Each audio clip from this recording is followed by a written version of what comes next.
Welcome to Low Control RC. Well, you'll see both of our faces on camera today, and why is that? Brandon's been giving me a little bit of gruff about just buying solid axle monster trucks all the time. So, you know, I kind of get it. So I'm looking to diverse my collection a little bit, and I've been kind of getting into this new category, and there's one of those in this box. So why not let's open it up and take a look and see what it is. Got to get out of your comfort zone, my friend. Yeah, I know. So what is it? Well, it's not new. And it's a truck that has almost as much hate as it does love out in the community from what I've seen. So it had me curious enough to figure, well, let's check it out and see, is it really as bad as some people say? Or is it as good as some people say? Does it land right in the middle? Probably the most likely, but you never know. So here it is, the Traxxas UDR Ultimate Desert Scale Racer. These trucks are, as I said, they're as loved as they are hated out in the world. But when things are like that, I kind of like to see myself. So I'm going to step back and let Brandon take it away and give you all the technical aspects and all the boring stuff on this. I haven't seen this yet. Looks good. Nice box. Everybody loves a nice box. Well, we got the controller end.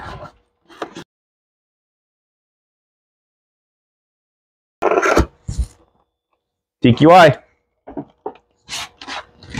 Set you over there. That's the back end.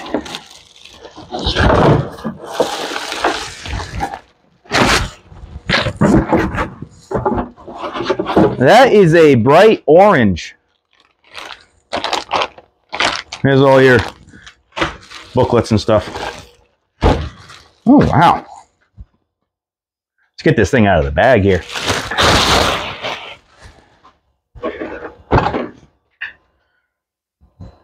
I really got to say, this thing looks killer. It really does. It looks fantastic. The color combinations, the orange is so vibrant, the way the wheels and everything, it looks killer. I don't think it's easy to take the body off of it though. So you want to bring that thing over here and take a little bit of closer look, especially at this rear end. The rear end looks good.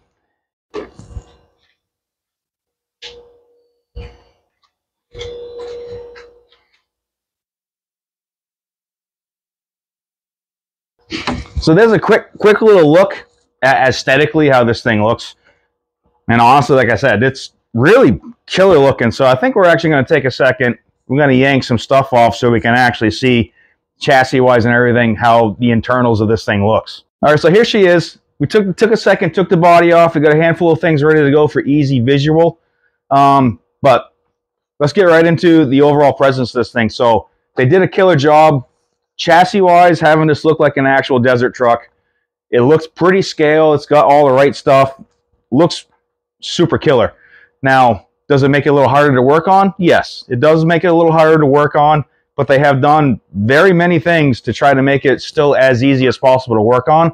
But let's face it, if you want a scale-looking truck with scale-looking handling, you got to sacrifice a tiny bit of workability. So the overall cool factor outweighs how much more difficult it is to work on.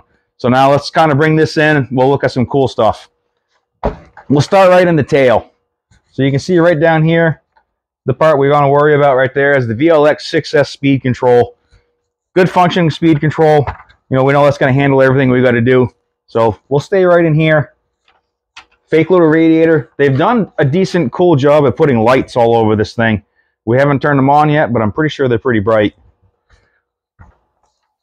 You can see right here. Look at that travel.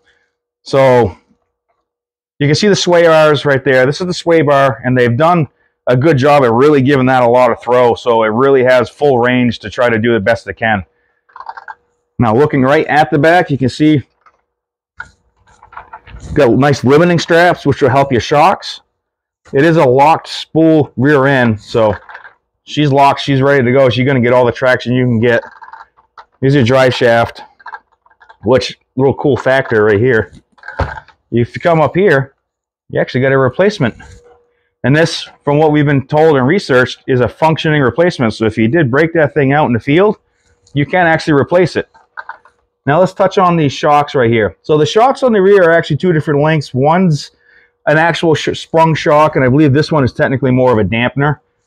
But overall shock length, the threaded one is 5.55 inches, and this dampener one is 6.3 inches for overall, just to give it the most plush working system it can. You really want it to be able to absorb and not bounce. So the theory, from my understanding, is it's going to absorb it and keep contact as much as possible. So let's bring her into the front.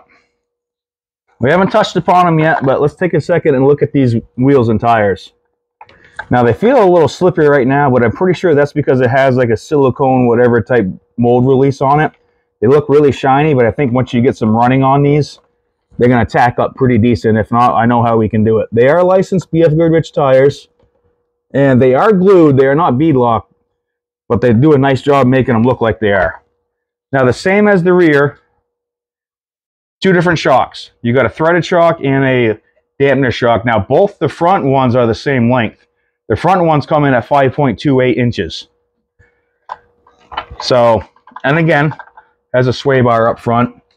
Doesn't have travel like the rear because it has a lot shorter arms on it. But still, front and rear sway bars, that will help balance her pretty decent. Got the brain of the operation right up in here. And this is all operated with a TQI remote. So, you know, she works pretty decent. And I haven't done a lot of research on it, but here's the power module set up, which I'm pretty sure runs all the lights. So we got lights in the front, lights in the tail. And you probably can, looks like you, no, all the ports are taken up. But I'm pretty sure these are going to be pretty bright lights. So that's the top. Let's take a second and we'll try to show you a little bit what they tried to do to make this still semi-workable as possible. Now this compartment right here is where the battery goes. We've already taken some screws out. So flop that guy over right there. Pull this back as she comes up. Is it tight? Yes, but once you do it a couple times, it doesn't come apart too bad. Now, like I said, we've already taken the screws out of this plate. So there we go. Not too difficult really to get to this aspect of the truck. So this is the part everybody's going to be worried about right here. Now this brushless motor is 2200 kV. So she should have a pretty good amount of snot, so that should be good. Center drive right here, which has their torque drive setup in it, which I believe is supposed to eliminate a little bit of shock. She works really nice. Overall drive ratio, for any of you technical nuts that really want to know, is 17.89 to 1. So this four-wheel drive system should be pretty good. Now with the spur gear and pinion gear size in it, which I believe it looked like it was a 2751, on 6S they claim this will push 50 miles an hour, which we fully intend on finding out. This little compartment right here, this bad boy is where your batteries go. Now, obviously it's not a lot of room. We did actually buy batteries specifically for this with the Traxxas ends on them. Because let's face it, I don't know how much room you would have if you wanted to run an adapter on the end of one of your batteries to put in there. There's not a lot of room. So we went ahead and actually purchased the Traxxas batteries for this. And we'll find out on 6S what this bad boy does.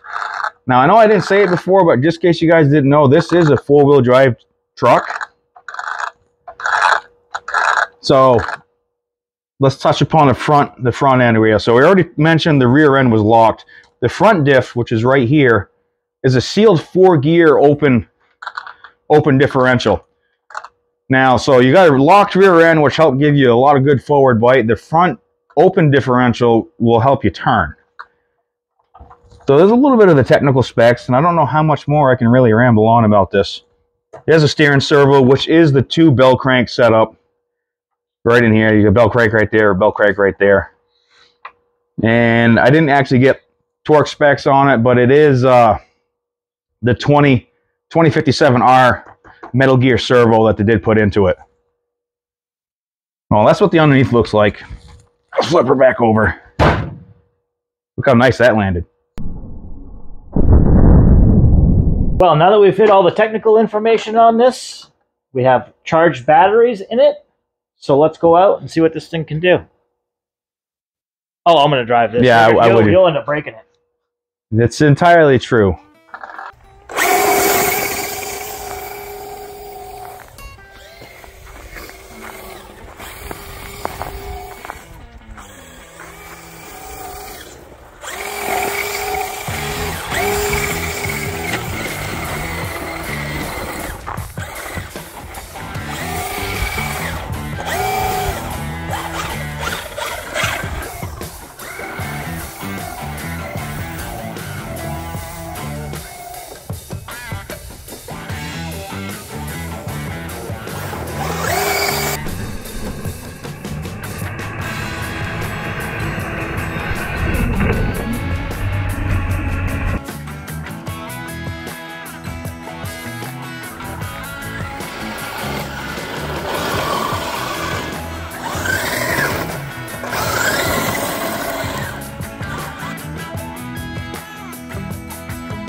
Well, we're back from running the Traxxas UDR, the ultimate desert racer, and what I'll say myself is I'm actually super impressed with it. We put the truck through the paces and the environment it's supposed to have, and it performed as good as you could imagine. There's a lot of people who buy these trucks as bashers and try to treat them like an old Slash and barrel roll it 100 times down a paved road and keep on going. This is not the environment for this truck. This truck is meant for desert, off-scale, sand, light jumping. So we only took it off the small jump a bunch of times. It's not the well-balanced truck that you might think it is for jumping, but they're really not meant to jump. They're meant to go over sloped berms and stuff like that. So we did not take it off the big jump because, well, it's still frozen ice and it wouldn't be doing the truck any justice and it would probably just break something. But for what the truck was intended for, I'm thoroughly happy. You do have to learn to drive it a little bit in the environments that you're in. You know, you got berms and dips and divots, and if you hit one of those and you're sliding sideways, it will barrel roll. But once you learn to throttle out and turn out of those things, I mean, I have zero complaints with this truck. I'll be holding on to it for a while, and I love the way this thing looks, and it performed as good as it looks, in my opinion. Now, Brandon also drove the truck, so let's see what his opinion is. All right, so yeah, I'm actually honestly going to touch upon many of the things Alex already said. So, know your environment. This thing loves sand. It loves the rutted areas. It's a desert truck. It loves to absorb rough areas. So, we did take it off jumps. It did jump okay, but this thing likes to live in the environment we took it to. Sandy type area with a bunch of ruts. You can see the thing absorbing all the shocks from all the ruts. It looks killer. And the more you drive it, just like he said, the more you drive it, the more you learn throttle control and steering control. You can really make this thing do a lot. The more you adapt to it, the better it handles. End of the day, Traxxas really impressed me with this one. I'm thoroughly enjoying it. Even though I didn't buy it, I still will drive it every once in a while. All right, well, so we pretty much have the same opinion on this, and you know, I paid for this truck. There's no pay promotion here. This is my honest opinion. What I will say is we got decent runtime out of the batteries that were in it, you know, about 25 minutes, and that is pretty on par with a lot of this style of truck, although there's some that are a lot less. Other than that, it's just the suspension works killer on these things, and it just looks and performs. There's just something about it that's going to make it stay in my stable of trucks. I will say I do have some paddle tires on the way for this.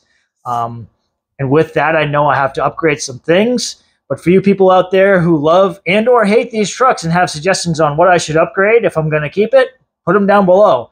This is a new thing for me, and we're just barely getting back into buying anything Traxxas. So, you know, we're learning as we go a little bit here. But like always, please like and subscribe. Like and comment, give us some feedback, and we'll catch you next time.